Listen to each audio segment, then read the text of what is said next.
Bismillahirrahmanirrahim. Assalamualaikum warahmatullahi wabarakatuh. Sahabat pena, jumpa lagi dalam Kober Pena, komentar berita, peristiwa, dan fenomena. Sesi video kali ini saya ingin ikut nimbrung soal selfie-nya pejabat publik atau pejabat negara. Dalam hal ini, Ketua DPR RI Puan Maharani yang di dalam selfie-nya ada beberapa pejabat negara lainnya, termasuk Bapak Presiden Joko Widodo yang sedang duduk berhadapan dengan Ketua Umum PDIP, Ibu Megawati Soekarno Putri. Ada pula pejabat lainnya yaitu Menteri Sekretaris Kabinet Pramono Anung, Kepala Badan Intelijen Negara BIN Budi Gunawan. Terdapat pula pejabat partai lainnya yaitu Bendahara Umum PDIP Oli Dondo Kambei. Kita simak terlebih dahulu videonya berikut ini. Pagi ini lagi persiapan mau pembukaan Rakernas nih sama Mas Nanan. Terus ada Ibu lagi serius ngobrol sama Presiden, yang lainnya ada Bendahara, Mas Pram, sama Kabin. Terus ada Ibu lagi serius ngobrol sama Presiden, yang lainnya ada Bendahara, Mas Pram, sama Kabin. Momen Jokowi menghadap Megawati, direkam Puan Maharani, jelang Rakernas 2, PDIP, dilansir oleh Kompas TV, hari Selasa, 21 Juni 2022. Penulis, Sadrina Evanalia. Jakarta, Kompas TV. Inilah video yang diunggah Ketua DPR RI Puan Maharani, di akun Instagramnya pada 21 Juni 2022. Dalam video ini terlihat Presiden Jokowi menghadap Ketum PDIP Megawati Soekarno Putri di ruangannya di Sekolah Partai PDIP, Lenteng Agung, Jakarta Selatan. Presiden Jokowi terlihat berdiskusi ringan, sementara Puan Maharani terlihat berselfie bersama Megawati dan Presiden Jokowi. Lagi persiapan mau Rakernas, sama Mas Nanan, terus ada Ibu lagi serius ngobrol sama Presiden. Yang lainnya ada Bendahara, Mas Pram, sama Kabin. Tulis Puan di akun Instagramnya. Di ruangan Ketua Umum PDI Perjuangan Ibu Megawati, sesaat sebelum pembukaan Rakernas PDI Perjuangan, kami ngobrol santai, diskusi ringan sambil selfie bersama Ibu Mega, Pak Jokowi, @Jokowi, dan Mas Nanan, tulis Puan. Video editor, Arif Rahman.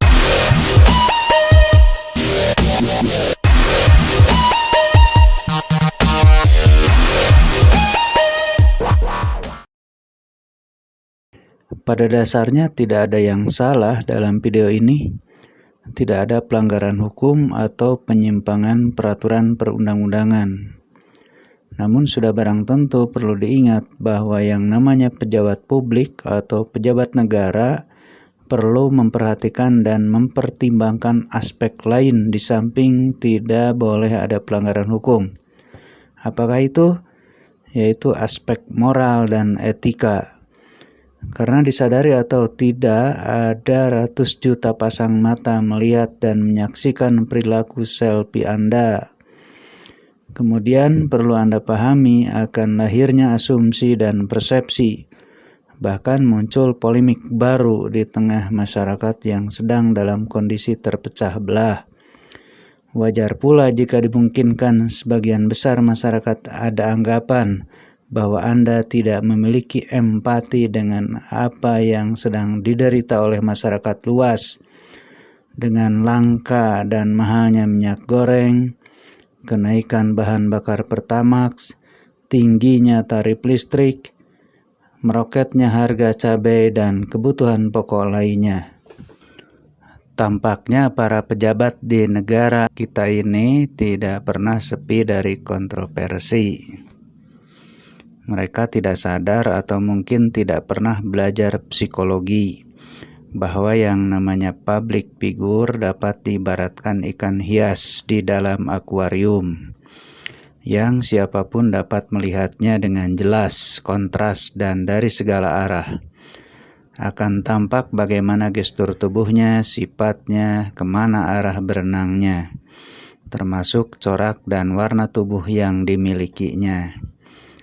Begitupun seorang public figure, apakah dia pejabat, selebritis, atau siapapun yang mengelola banyak orang, sikap, sifat, dan ucapannya akan mudah diketahui dan direkam sekaligus dianalisis oleh rakyat banyak.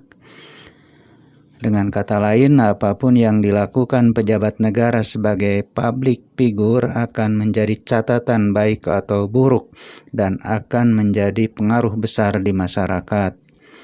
Beragam asumsi dan persepsi begitu cepat muncul ke permukaan. Seperti halnya formasi duduk para pejabat negara yang diperlihatkan di video tersebut, tidak akan luput menjadi sorotan media dan bahan perbincangan para netizen.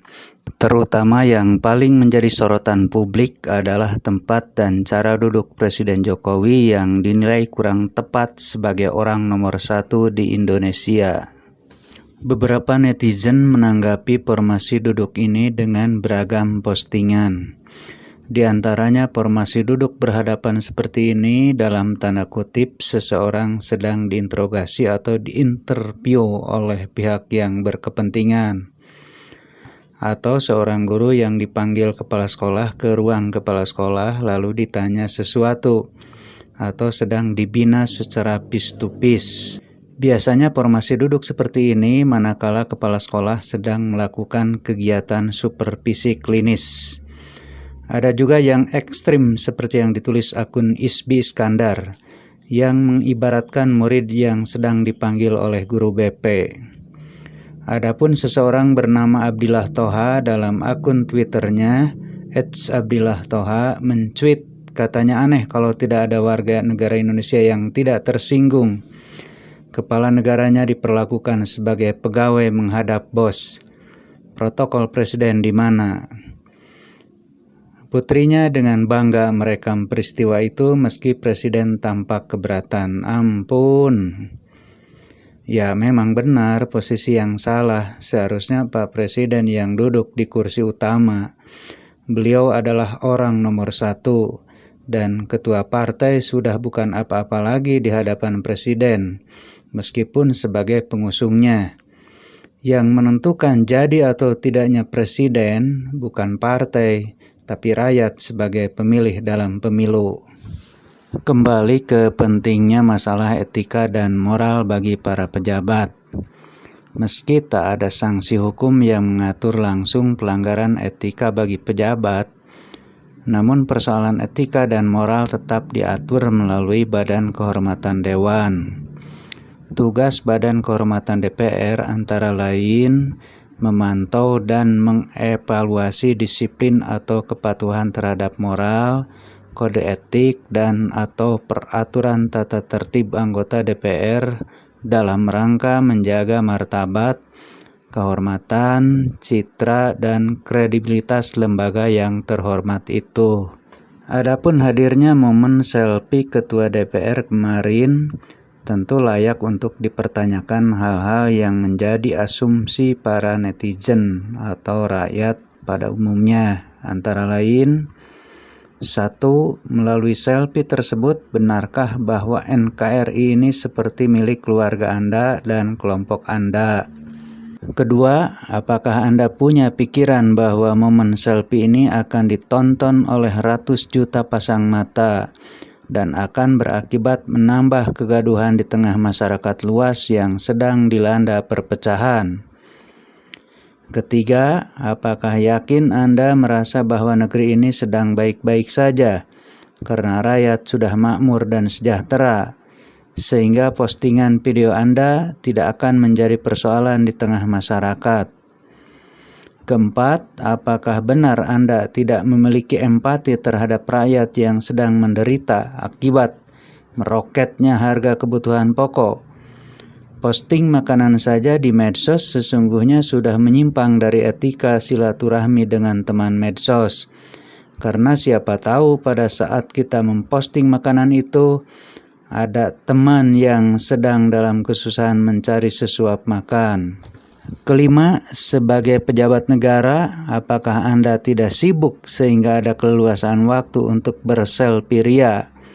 Padahal yang namanya pejabat, bisa saja tidak ada waktu yang tersisa untuk sekedar happy-happy. Termasuk Anda harus menyiapkan konsentrasi menyampaikan pidato berdasarkan kontekstual di hadapan peserta Rakernas, agar pidato Anda bermutu sesuai konteksnya. Kecuali kalau pidato Anda disajikan secara tekstual, karena sudah disiapkan dan Anda tinggal baca. Kesimpulan, tidak terlarang para pejabat negara berselfie ria, namun harus mempertimbangkan nilai, etika, dan moral yang tentunya harus menjadi prioritas kepribadian. Aspek-aspek yang harus dijaga dan menjadi prioritas kepribadian itu antara lain rasa empati terhadap kondisi rakyat yang selama ini merindukan dan berharap lahir dari tangan dan kebijakan Anda. Next, kesibukan Anda dalam rangka memenuhi tupoksi secara optimal. Next, hindari asumsi rakyat bahwa seolah-olah negeri ini laksana kerajaan. Next, wibawa dan martabat Anda sebagai figur yang duduk di lembaga yang paling terhormat. Next, dan lain-lain. Sebagai pesan, pada saat ini berkembang sekolah partai. Tolong dimasukkan mata pelajaran atau disiplin ilmu psikologi, budi pekerti, dan pendidikan moral Pancasila. Kalau memang sudah ada ya bagus. Maksudnya agar outputnya lahir sebagai politisi atau negarawan yang berakhlakul karimah, mengerti kondisi rakyatnya, tahu tupoksinya, cerdas, jujur, dan amanah. Tidak dalam sekolah ini hanya diajarkan mendidik para siswanya bagaimana cara mendulang suara dan taktik memenangkan kontestasi dalam pemilihan umum semata. Sahabat pena, demikian tadi uraian saya tentang ikut serta nimbrung dalam hal selfie-nya pejabat negara. Mudah-mudahan ini menjadi masukan untuk memperbaiki keadaan negeri tercinta ini agar negeri ini menjadi baik-baik saja. Mohon maaf, terima kasih. Billahi taufiq wal hidayah. Wassalamualaikum warahmatullahi wabarakatuh.